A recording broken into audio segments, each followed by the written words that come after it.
Hi everyone, welcome and thank you so much for being here and joining us for the last arts chat of the season, Cultivating an Audience as an Artist. My name is Sebastian Grube and I work with the NYU Abu Dhabi Art Gallery as a Community Engagement and Marketing Senior Officer, and it's my great pleasure to welcome you here tonight.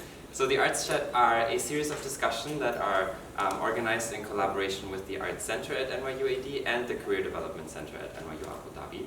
And they're also part of the Art Center's Off the Stage series, which is proudly presented by Mubadala, and it's in line with the UAE's commitment to the International Year of Creative Economies for the Sustainable Development.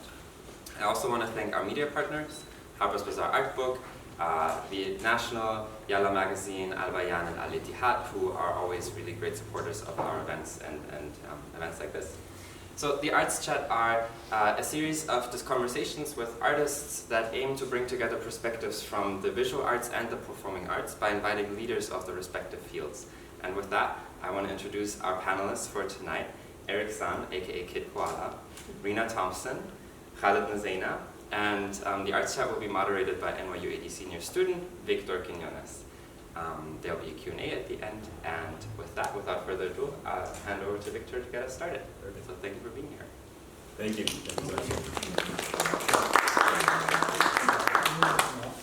Great. So good evening, everyone, again. It's an amazing opportunity to be here today in the Arts Chat, and especially it's nice to be finally in person. This is really nice. So first of all, today's Art Chat topic is cultivating an audience as an artist, which is a key factor of finding success as in the art industry. So with that, let's dive right into it. So I have some questions lined up. The first ones are sort of general for the whole group, and then we'll go specific, more specific questions. So the first question, as artists, how do you ensure that you are regularly and effectively interacting with your audiences? How do you build spaces where you can try and talk to your audience and be as close as you can to the people that follow your work? So, yeah, maybe we can start with Eric. Do people follow my work? I don't know if that actually happens, but it's never really the goal to gain followers or anything like that. It was really more to do something or present something that I wanted to see in reality. And if no one else is doing it, then sometimes the onus is on me to create an event or an album or a show that I wanted to see. I think when it comes down to it, my main motivation is that I try to do something that you would want to see in the world, and hope that you're not alone in thinking that. And I think luckily for me, at least over the years, there has been a small group of people who show up to check things out and are interested in some of these productions. Yeah. Yeah, I think similar to what you said, just jumping off what Eric said. Yeah, like I think when we start, we don't start with the idea of wanting to have a fan base or like a following. I think when I make stuff, whether it's illustration or textile based, it's answering questions for myself. So a lot of introspective questions, and just also in relation to context of like place. And I think answering those questions and hoping that someone would also relate to kind of these answers, right? And I think we're so desensitized with the idea of numbers and followers and stuff like that. But I think us, we probably started before the whole social media stuff blew up. So I think, we were making work for the sake of making work, and yeah, with time, I personally believe like I don't necessarily find an audience. I think I make work, and hopefully the audience finds me or what I make. So yeah. But okay, so yeah, with what you just said, it's nice to see that you first do your work and then you see what happens around it.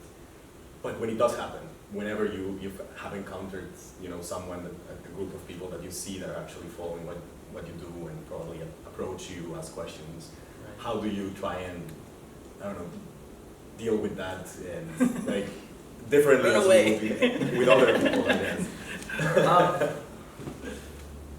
How do you try to cultivate that? That's Yeah, the name of the exactly. topic. When it does happen. Right, Yeah. stay on topic, Koala. You want to speak to this? No, I think I'd like to hear what you say. Okay. One thing that came to mind as far as a total shot in the dark, something we tried in Montreal. We have very long, cold winters there, and I have a lot of friends that are artists, animators, video game designers, fashion designers, etc. And in the winter, we don't see anybody. Everyone just locks themselves in their own little home studios, and it's very antisocial. 5 to 6 months, you don't see anybody. And I remember at one point I was working on a comic book, and I was just doing storyboards and realizing the technique I wanted to use was called scratchboard, which was quite time intensive. And I did some calculation. I realized I had 6 months of just alone time at the desk, and I felt, oh, I'm almost just checking myself into this sort of scratchboard, cell that I'm gonna just be alone and going cross-eyed trying to finish this book. And I said, oh, you know what? I'm gonna do something where I can work, but not have to socialize. I can still focus on my work, but maybe have some people around and just have the energy around. So we started this night called Music to Draw To, and it was on a Monday night. I didn't want it to be on a weekend because I knew then, oh, he's gonna throw beats on and it's gonna be a big drunken party or something. I said, no, it's on Monday night. It's gonna be $5 to get in, just enough for us to rent the space. I think the space we rented was about 1.5 times the size of this place. It's a place called Theater St. Catherine. Minus 35 degrees outside. And we put up some flyers at the art store, where I went and bought my pens and my sketchbooks, and then a couple cafes, a couple comic book shops. And I said, I'm gonna play 5 hours of all my favorite drawing music, because when I drew, I always like to have music that keeps me in that zone. Yeah. And we didn't know whether anyone would show up. Honestly, I was like, I hope people show up, but if they don't, it's cool. I lose some money, it's okay. But 150 people showed up the first week in a room about this size, and they sat for 5 hours and didn't speak to each other.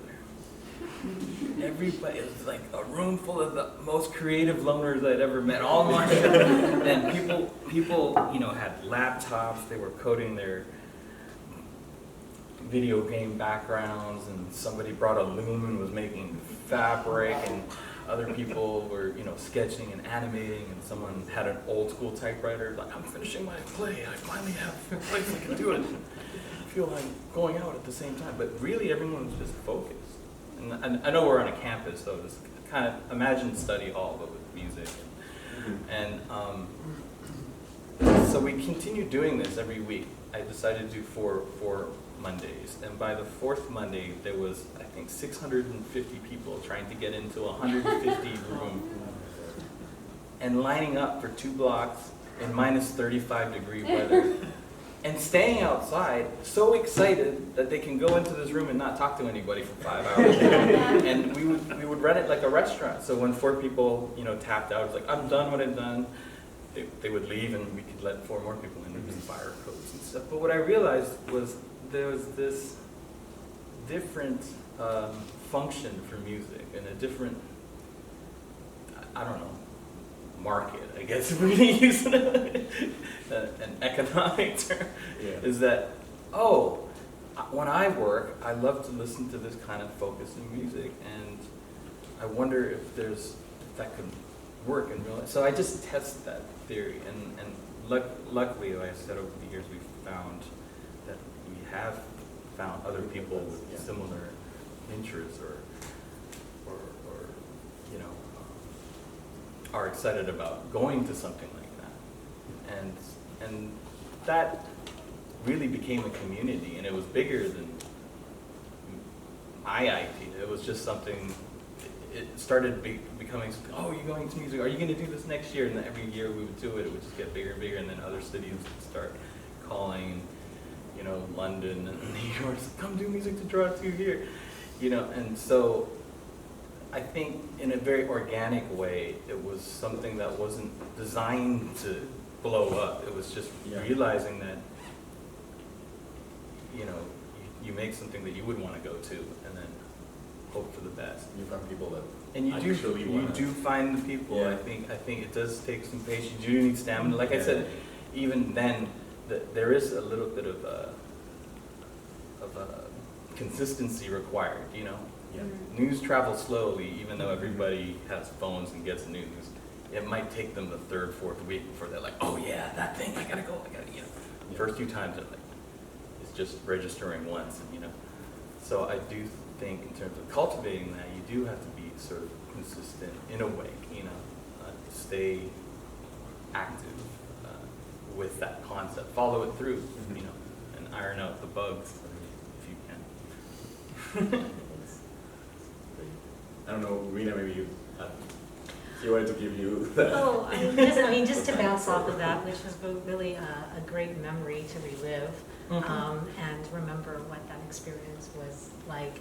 I mean, Eric is humble, but you know, and he talks about his focus on the craft, which is 100% true. But I can speak to how Eric is also always thinking about his audience. And I'm sorry, I'm Eric's manager, so I'm like, what does she have to say about this guy? But I've been on this journey with Eric for 2 decades, so I can say that he always does think about his audience in a sort of way of, what does my audience need? What would they appreciate? You know, what, and while staying true to his craft, which is a real special quality that Eric has, I think. And you know, that example of thinking like, what does my audience need in this cold of winter? You know, they appreciate the craft.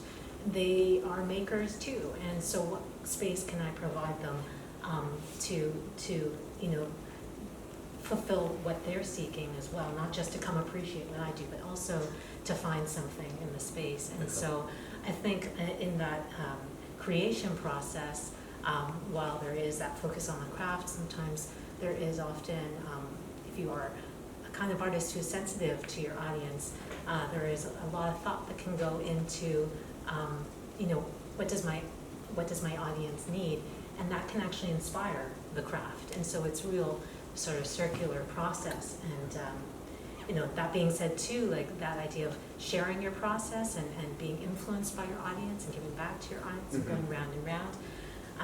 I think it's sort of a way of working that actually helps you grow your audience over time in an authentic kind of way. So there is a point of that you've tried to align your own personal goals as an artist and what you can give to your audience, what you can give to people. It's a conversation. It's a back and forth, and you grow together as an artist and an audience, and you all go on this journey, and and there's a lot of value in that, I think. It's a great way to see your audience, definitely. Yeah. An organic part of what you are doing in influencing it Yes. all the time. I don't know, Khalid, if you've had that experience or... I mean, I guess my experience would be very different as an illustrator, and you know, so I think in terms of like having conversations with an audience, it's a different kind of conversation because it's not necessarily physical or like present all the time. It's either, you know, online or more direct, and it's also like through the work I do, right? So like where the example, like if I do illustrations for packaging, which you mentioned earlier when we were talking, you know, I don't have a direct conversation with them, right? But I think people start picking, you know, so if there's something designed like with an illustration by me, they're like, oh, you know, they enjoy it and they would probably collect it, and then there becomes this kind of like thread of like things that I've worked on that people will start kind of like, you know, like to have, I guess, Yeah. right? And I think that kind of builds an audience, and that's also how I kind of like build, a reputation as an illustrator here. It's very different kind of like ecosystem compared to Montreal, I guess. There's a lot of bureaucracy and a lot of like rules, so I can't just maybe like announce a meetup at a cafe, right? Like, because there might someone might get angry. Yeah. There might need to be a permit of sorts.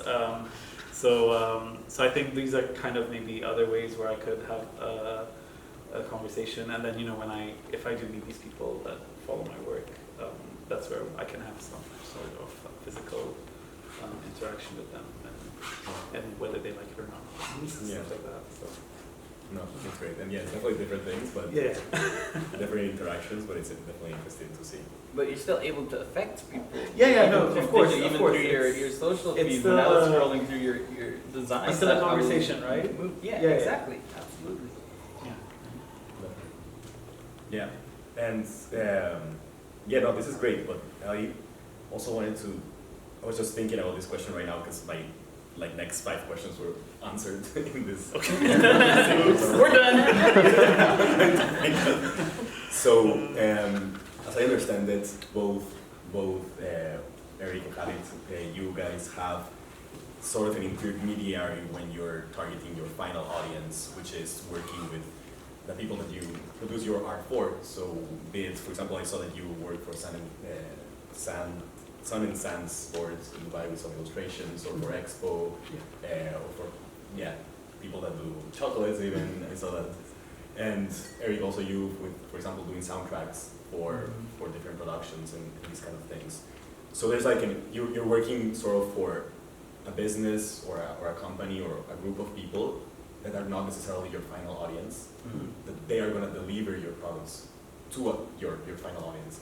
So how do you manage if there's some kind of issues there on how you usually try to deliver your work to your final audience and trying to deal with whatever expectations these other people have, be it a company, be it a production company, or maybe anyone. Yeah, I don't know. Maybe, So you're talking more about like client work? like client work. Okay. Yeah. I think for me, again, it comes back to that initial motivation, which is always a love of whatever it is that I'm working on, if it's a track or if it's designing a show. I think if I had one piece of advice is just keep going. Even if it's the zaniest idea, just keep going with it. Try it on a scrappy level in any way you can afford and slowly start to iron it out. Over time it's gonna take shape, it's gonna refine itself. And to give you an example of how I got some of the soundtracking work, or how I got approached, to do video game music and other things like that. It wasn't because I was in an arcade or I went to a video game conference and I was trying to meet people and hand them, cards and portfolios. It was really, I just kept doing this thing and they would hear about it or come and witness it and just relate to it immediately in a way where I think we could get along, and they would approach me after the shows. So say Edgar Wright, a director, or Ryan Johnston, or I met them all at shows, after shows. Sometimes there'd be something like K.K. Barrett, for instance, who was the art director for Spike Jonze films and Sofia Coppola films, and I'm a huge fan of all of his work. Where I think 5 of my top 10 desert island films he had a hand in producing. And I remember after one show, there was this man there. He's an art director. I didn't know what he looked like. There's this man just backstage, just hanging out, and he came up to me and he said, "Loved your show, KK," and he stuck his hand out. And I thought he was trying to address me, Kid Koala. I was like, "Oh no, just call me Eric," And my friend Money Mark, who had invited him, said, "Oh, I see you met K.K. Barrett." I was like, "K.K. Barrett?" I'm like, no. And just like that, it was one of those things. "Oh, you enjoyed your show? I love all your movies. Yeah. We should work on something together." And so the Newphonia show came from that meeting. We said, well, what can we do? I'm an art director for cinema. You're a DJ, you know, you want to do a show and I'll do some visuals? I was like, okay, but we could do something more storytelling or something. And I showed him a comic book I worked on. He said, let's do this. Yeah. And that's what it came from, you know. Yeah. So you didn't really encounter issues in whatever you were already trying to do? I think from that is a pure artistic collaboration. No, there have been times where I'm doing client work and it's yeah, you know, you do have to, I think in those situations, I always say you have to be able to cut your umbilical or creative preciousness with it, realizing I have to deliver something. But if I can learn something from this process, maybe I don't want to just do client work for the rest of my career, but you know, it happens a few times a year we're working on something, and maybe 20% of the time I want to like flip the table over, but most of the time, you know, you try to find the light. But it's I don't know, you know, every project, every tool is going to teach you things. You know, if it's a paintbrush or a sewing machine or a computer, or if it's a video game or a short story or a theater piece, it's going to test, you know, what you know and how you can apply it to tell, you know, add your spin on it. And so those things like the client work are also opportunities for that. I approach it with an open mind and yeah, you don't, eventually you can have an awesome manager like Rita who can let people down easy when you don't want to take on certain work. I'll take care of it, Eric. I'll take care of it. Are you looking for another? Well, there's that. Artists, like, it's hard. You know, most of us are very introverted. I'm a functional introvert, you know, but if you corner me in you know, or somehow we're in an email conversation, or I already feel like your family, you know? Yeah. So what did I just sign on for? And then sometimes I'll tell her about a project that I'm working on. Where did this come from? Oh, I met this guy at this, you know, conference, and then now and then he sent me a demo, and then now I guess I'm scratching on her. So, you know, but at that point, you know, I like to see where it goes, because sometimes it can surprise you somewhere.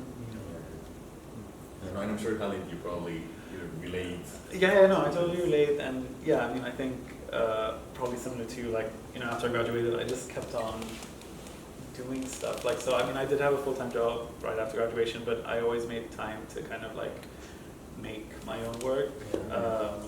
You know, not to forget that part, right? And I think because of that, I kind of am more comfortable now, like, a few years down the line, to kind of be an independent artist and freelance, because there has been an audience, I guess, that's been built, or a reputation with client work and stuff. And yeah, I mean, with client work, obviously I take a lot of it on because that's kind of like the money generating stuff, and a lot of them can be very formal, but then there are some really great collaborations that they go beyond client work, like like at Expo. So, you know, for the Australian Pavilion, for example, like, you know, I wouldn't know why they would have, like, they've kind of emailed me, I never contacted them. So I was working with Indigenous Australian artist, and we worked on kind of a mural for the pavilion, and that was really cool, and kind of that opens up another audience, you know, for a bubble, right? Or new people who were introduced to my work. And then other stuff could be really fun, like you know, making a mural for a DJ equipment store, just kind of doing a timeline of the history of like DJing, and that was a really fun project, and because I think we shared similar interests, and it just felt cool and great, and you know, there was freedom to do stuff, right? It wasn't like a very formal kind of relationship, and again, you know, and because it's at the entrance of the store, and then people start taking pictures, and that kind of builds, again, like this narrative of a conversation that people are having, and it, you know, people see it and they ask who, and so, you know, I think that's kind of in relation to like client work and collaborations. I think that's kind of where my experience lies, and I'm sure there's it's kind of overlaps. There are very similar overlaps as well. I don't have a manager, so I'm kind of working. I'm working on my own. No, that's amazing. And again, going back to audiences, I think that also all of these opportunities that you didn't really look for also open up your work to people that might otherwise not have known your work.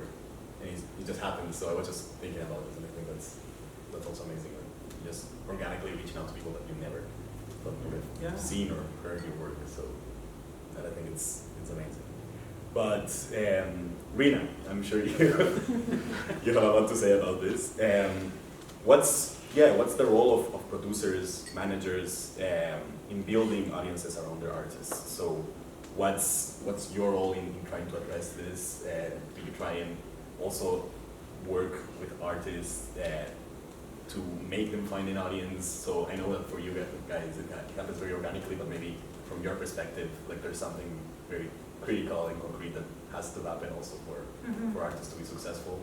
So I don't know if you have anything to say. Sure. Well, I think at the heart of it, you need to help the artist be able to articulate what their vision is, and to be able to know what it is they're about and what they want, because that's the starting point.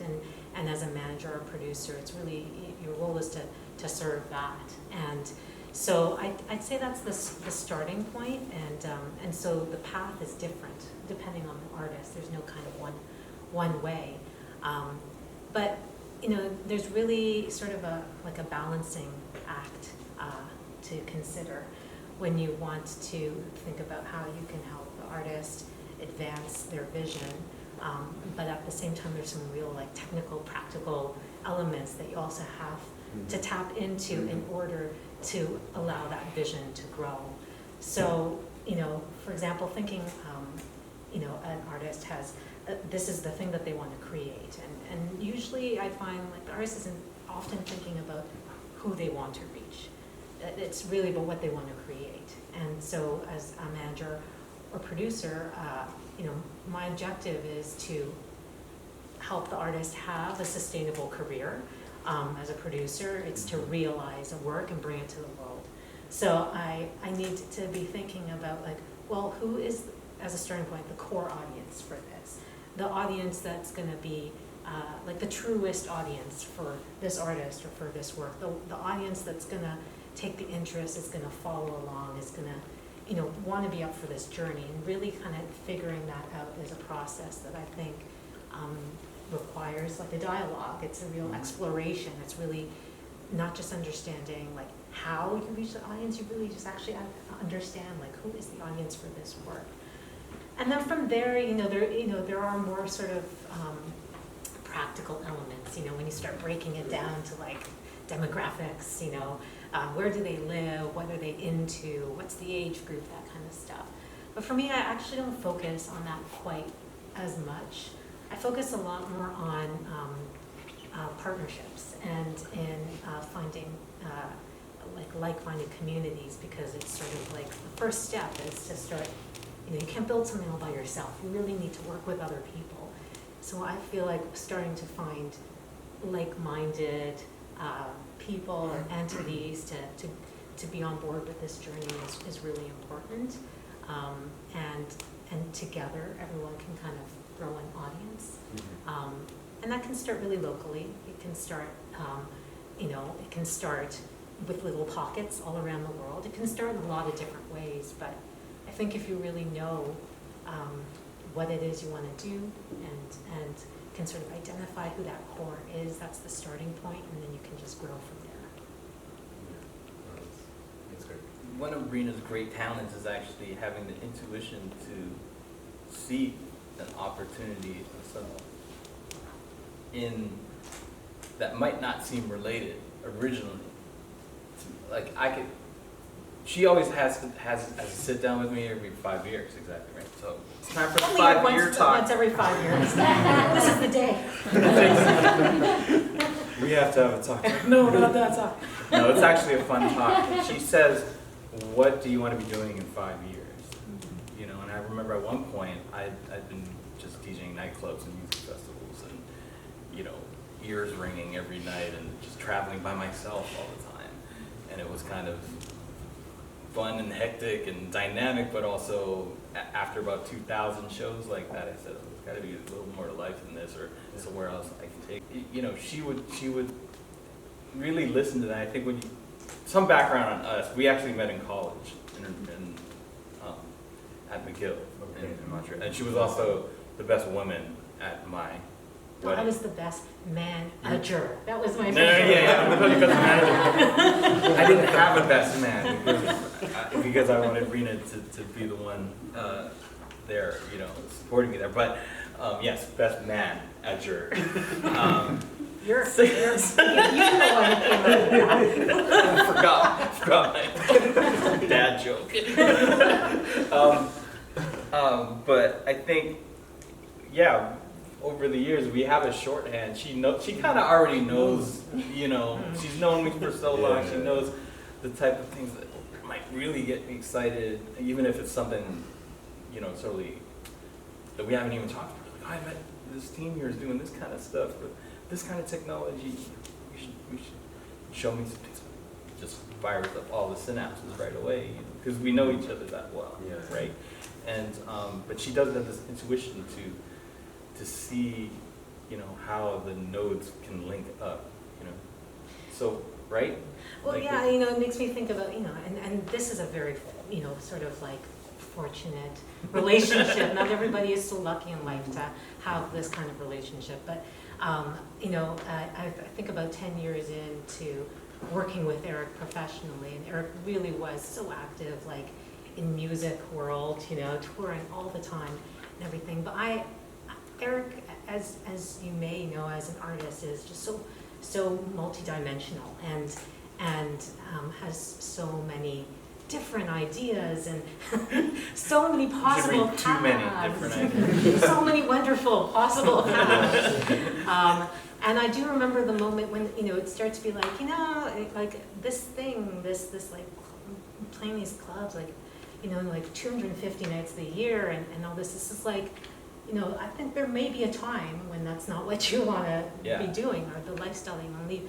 And there are so many other possibilities for your lifelong career to tap into all of these other, you know, talents that you have and so on. And so I remember, you know, starting to go to performing arts conferences, and, you know, which was like a bit of a different scene, let's say, from where we had been circulating before. And I was like, this is where Eric needs to be. Like, this is the space where Eric needs to grow right now. And I think, you know, it just felt like the audiences were the audiences that would appreciate what Eric did. And it is that kind of thing of constantly thinking, like, you know, there's never one path, and that path might deviate, and you have to sort of just be thinking about the big picture all the time, beyond one project or beyond, you know, one moment in your career, that if you actually want like a lifelong career, you have to be ready to adapt and adjust, and also just pay attention to how there's, you know, change happens, and therefore new opportunities arise. Yeah. And that has brought us here today. That has brought us to Abu Dhabi 2022, because from that, you know, we were able to build networks and engage with, as I mentioned before, more like people who are in this like-minded state or this like-minded interest, who you know, could help bring audiences to the kind of work that Eric was doing, so that he could be even more ambitious with the ideas. No, that's amazing, and I think arts in general allow so much more to reaching out to other things. You know, like art is such a broad thing, concept, idea, that you can like you, Eric, all the things that you've done, from, you know, DJing to, you know, soundtracks and kind of all the things that you've done. So I think it's just amazing. And I don't know, Khalid, like your experience trying to reach out. I didn't start as a DJ, but the thing is, that's next. This is what I'm saying. I didn't do my first comic book until after. I'm kidding. But so this is what I'm saying. You might actually start DJing in 10 years. No, I mean, Maybe because of this conversation. I did start as a graphic designer, obviously. Like that was kind of my beginning, and very shortly I realized it's not what I wanted to do. I mean, but I'm very grateful to have studied it because I still had the eye for like understanding what kind of visually works and what doesn't, and that feeds into my illustration work and textile work. And yeah, and then I kind of became an illustrator, and then like I did my master's in textiles, and I think that was kind of like that. There was a point where I felt that would be a natural stage of moving within my kind of scope of work, because I can apply what I draw onto fabrics, and then that becomes a different conversation, and who knows what's next, right? Like, I mean, so that's kind of where I am now, and it's good. It is. And you just have to keep on going on, right? It's an adventure. Yeah, It's supposed to be. totally. Yeah. I remember, I'm going to quote KK because I remember doing a talk with him at one point, and we were at a film school, and it was a full some director that you admire that you want to intern for, and then maybe climb up that ladder, maybe someday hold a light on the set or something. He said specifically, like, people that you're going to work with are around you. They're on your campus. They're your friends. They're people in the other faculties. He also said, it's I guess what people would call a multi-hyphenate approach to things. It's like, don't be afraid to try other crafts. That's even if you major in something, learning about other forms will make you a better,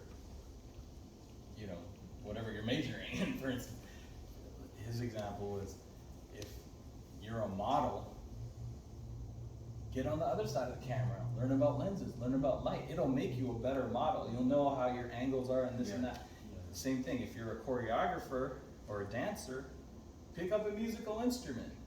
Learn how to play some music, because in doing that, even when you collaborate with a composer for your work, you'll have some more common language, to understand and talk about, what you'd like to see happen. And anytime you do that, like he said, dabble. That was his word, just dabble, because all that will just make you a better artist in general. But also, if you just decide to just focus on one thing, it'll definitely make you a better DJ or a better illustrator. The more things you do, you're going to bring all that new information back and apply it to your passion, right? So that was my one takeaway from his talk. Right after he killed the mood in the ladder. Oh no, you're right.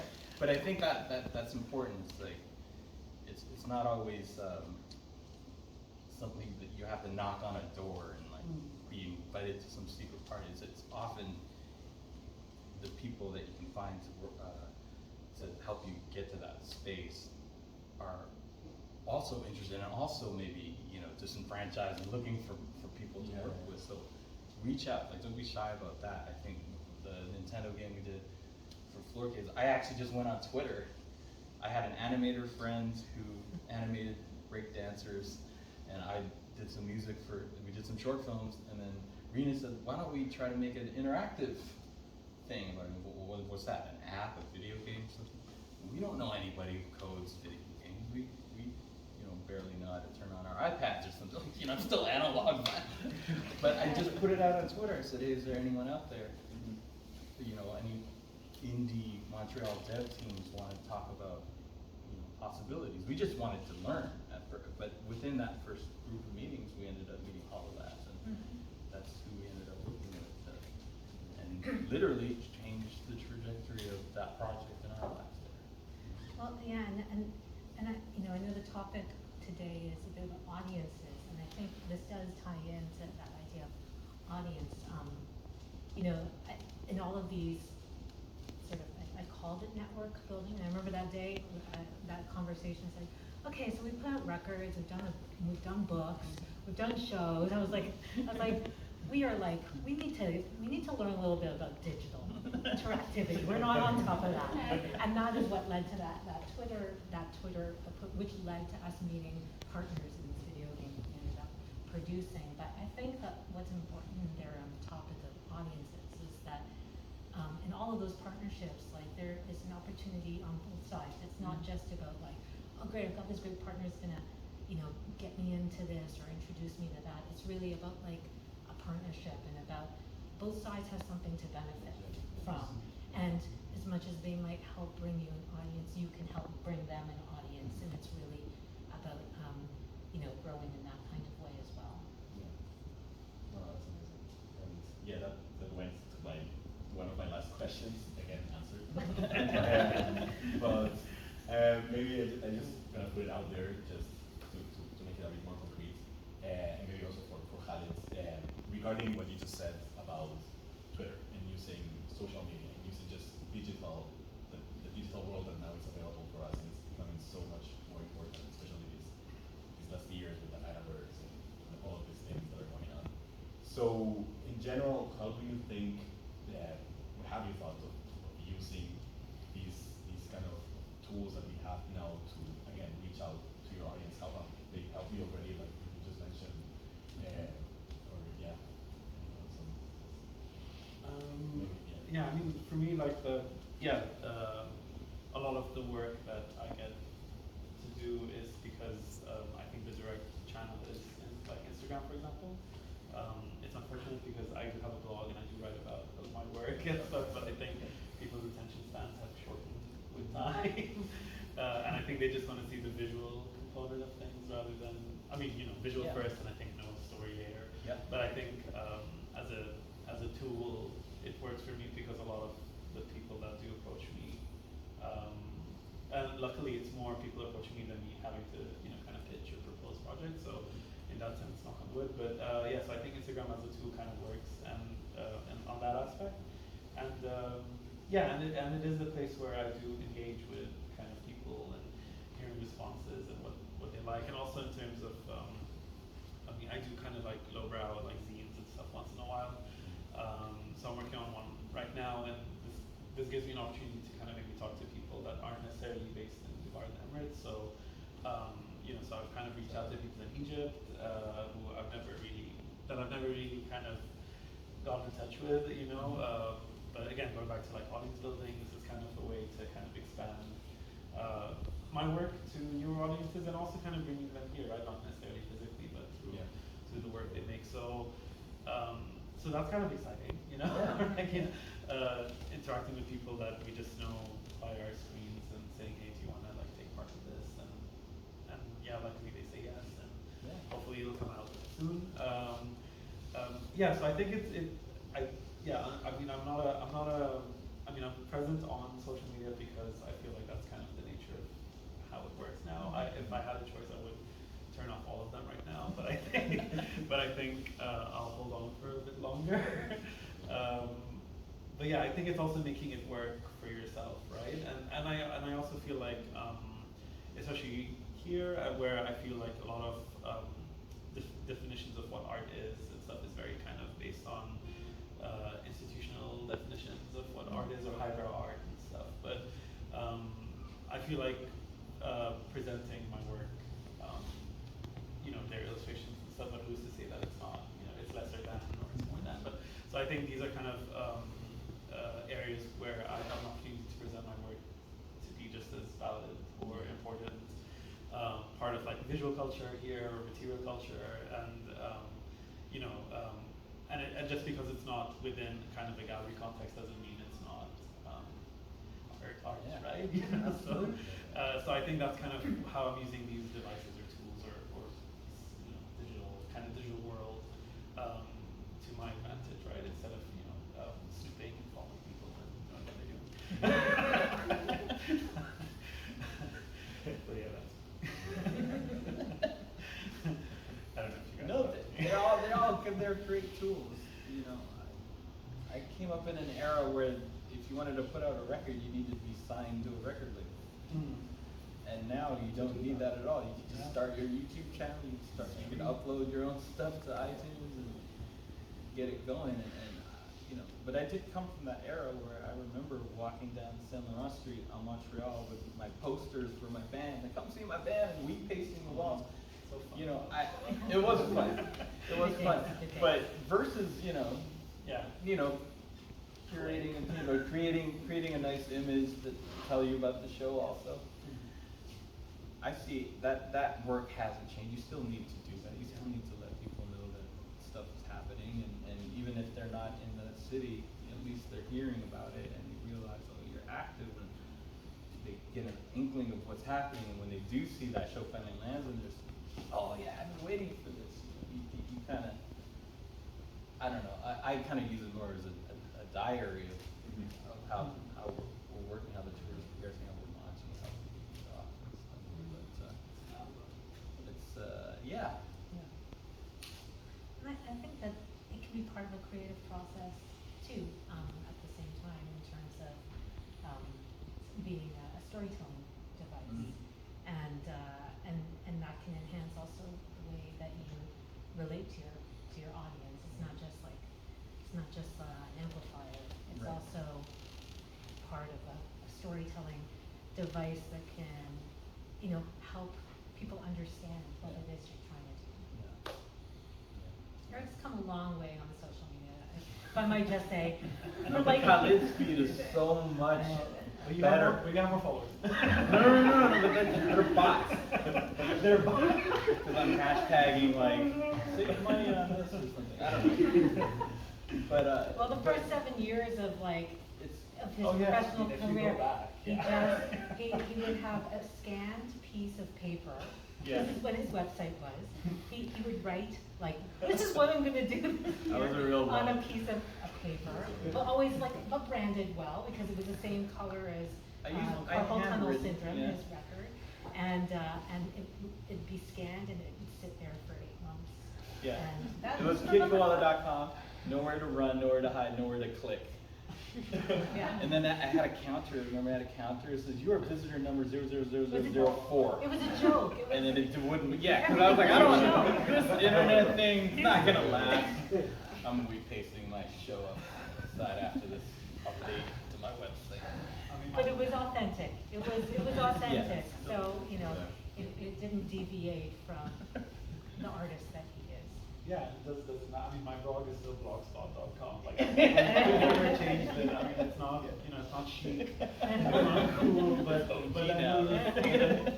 then who's to say that it changes that your integrity and your practice and stuff, right? It's just kind of a portal where people can access your information.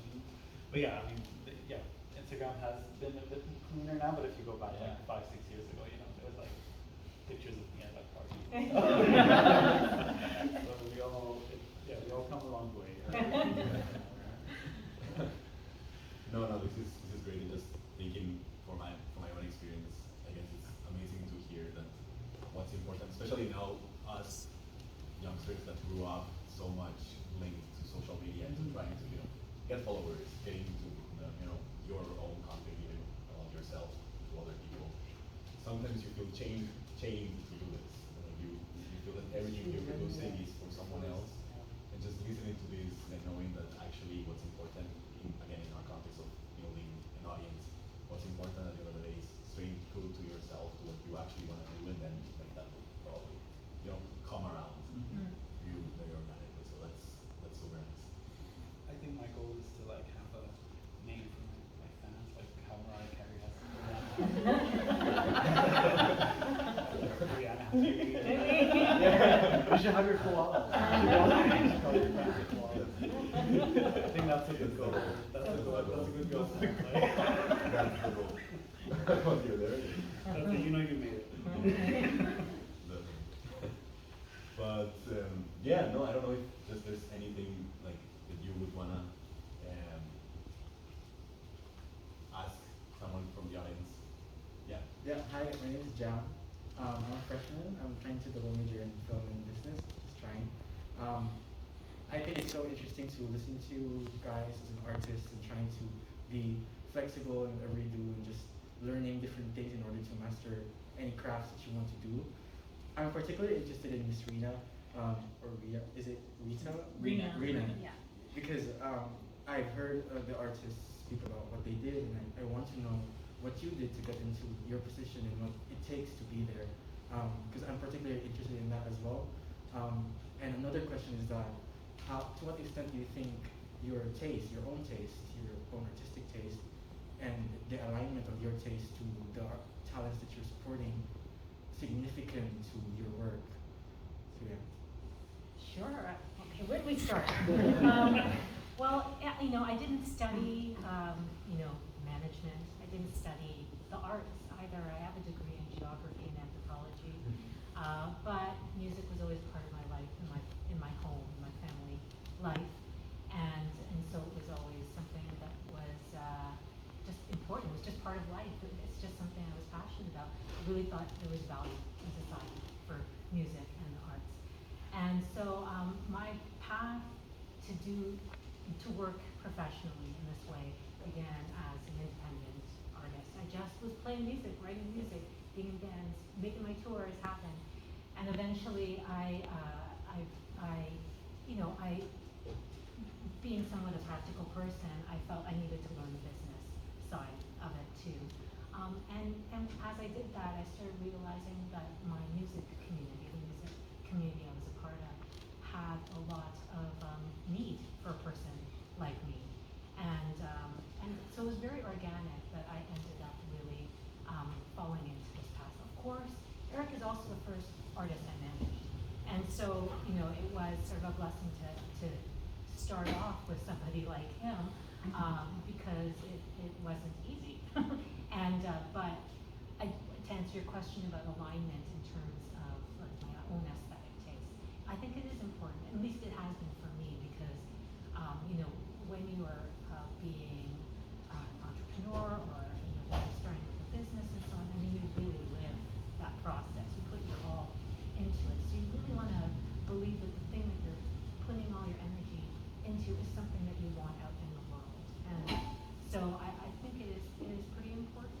And you know, also because you find yourself, you know, it's kind of this work and life. It's kind of all mixed up in a way, right? So you need to really love what you're pushing, and sometimes it doesn't feel like work because of that. So I hope that answered some of your questions, and good luck to you.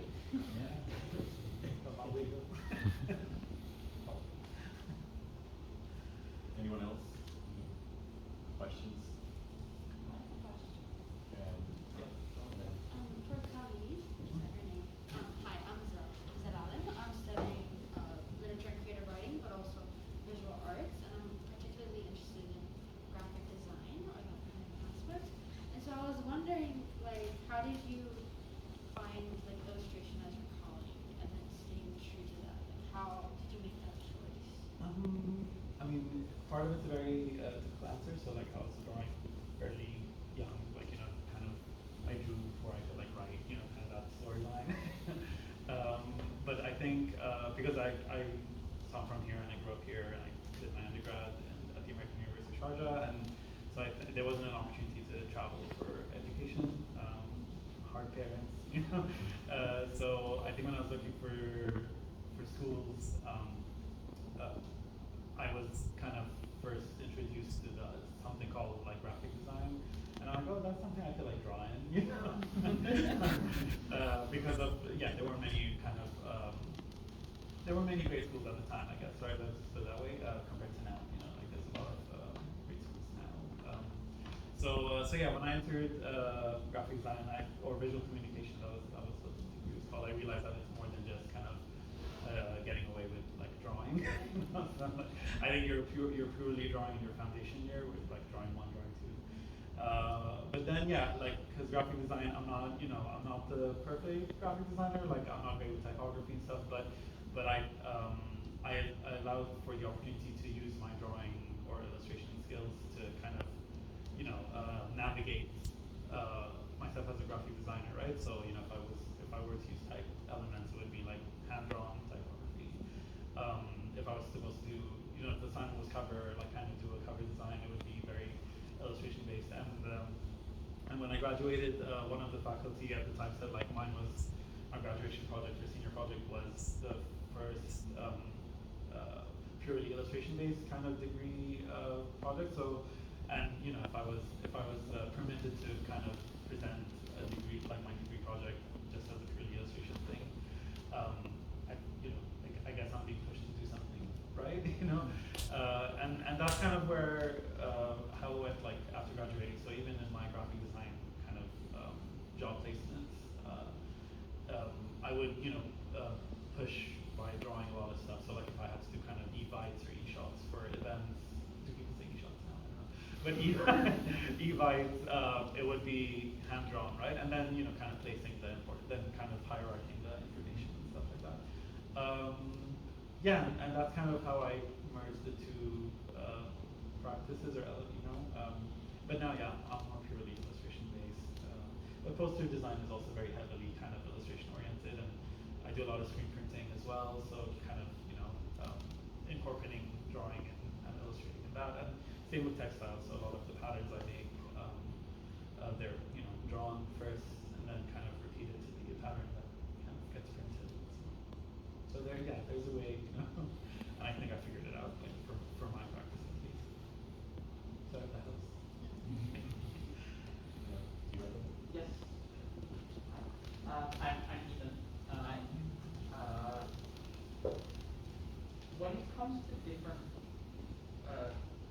artistic mediums you're working in, whether you're just dabbling or whether it's you're connecting and going a little bit more into that, have you noticed that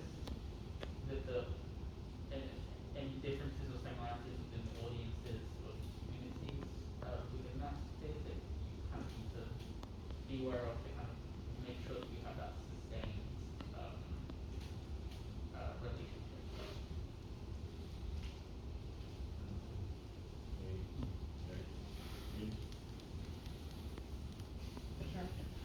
I could. You want me to? Start. Okay. Well, I mean, I certainly can't speak for any artist, but from my experience of working in a few different domains, often I found artists' aesthetic or their approach isn't so different in the different media. So it's not that they necessarily would have a different audience in each of the different disciplines they're exploring. There's like a through line through everything.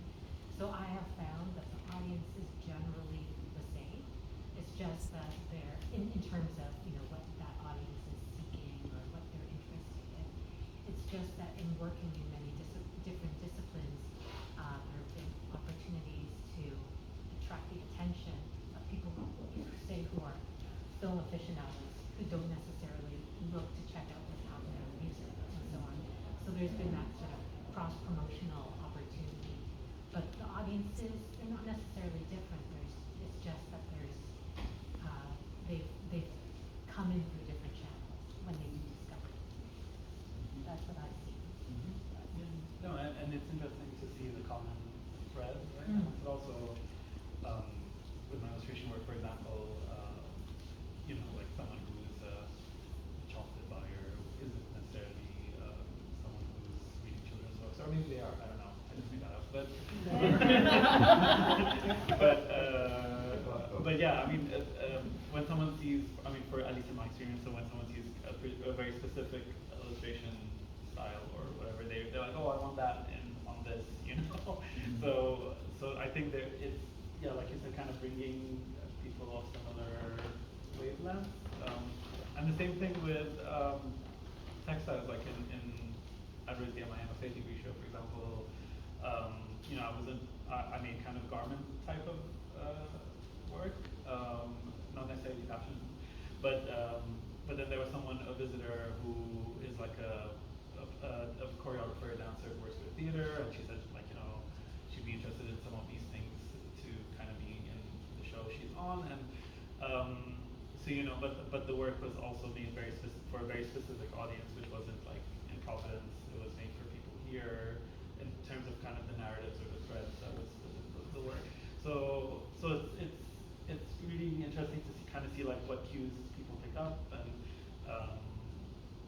so I think I don't think there is a way of controlling kind of these like different groups to kind of merge them, if that's what we're trying to ask, but I think they do naturally at some point kind of merge in a way, or they do come together.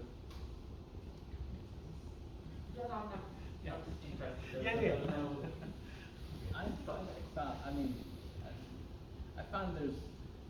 there's a core resonance to your work, you know, where I've had people come up to me after shows like, I hate your scratch music, but I love your ambient records. But I'm here at your shows because your shows are always so playful, or something like that. That's, you know, underneath it all, even though I might have made a really depressing, like, suicidal ambient record or something. It was like right after, you know. But then at one point, you know, somebody, we did the satellite turntable orchestra shows to present it, and someone came up to me after the show and said, "This record, I've been following your work for a long time, but this is the one for me." And it was a nice, what, 12 album, I don't know. And I said, "Wow, it took, like, the other stuff was a little too noisy, too scratchy, a little too humorous or something, but then at one point it just landed." But she'd been following my work for a long time, and I think she was saying that underneath it, she could see how she could still hear the same choices, musical choices being made, only with a different palette, right? And underneath it, I think if that audience assignment, if there are audience members to our shows, whether it's a multimedia live puppet film like we're doing here, or whether it's a show where everybody in the audience has a turntable and can scratch along with it, that have come to every different type of concert because they're just adventurous audience members that know that I'm interested in trying to create something that I think would be fun to do at a live show, right? And so I wouldn't say they all are going to follow you through every, you know, path you're going to choose at one point. Even if you restrict yourself to film, you say all of a sudden, okay, all my films are just in black and white and dialogue free, and then you might lose a bunch of people at that point. But I think your core, the ones where your work really resonates on a core level, they're gonna want to see your take on that, you know, hopefully. And you know, they might tune out and stop paying attention, and they might find you again later. You can't really get too hung up on that so much. I think when you get up in the morning, that thing that you can't wait to start working on, you know, that project, you know, all the pistons are firing, I can't wait to get back in the mix there, get in the workshop in the studio. Do that, because I think one thing that's never out of style is just people really doing something, you know, from the heart, right? That they just really, even if aesthetically you don't like it, you can appreciate and respect it. Wow, they're going all in on this, and I love this. You know, it's a celebration. Even, you know, creativity and spirit. So, yeah. No, I think we're out of time, so thank you so much. I think the conversation was really, Thank really you. great. No, thank you.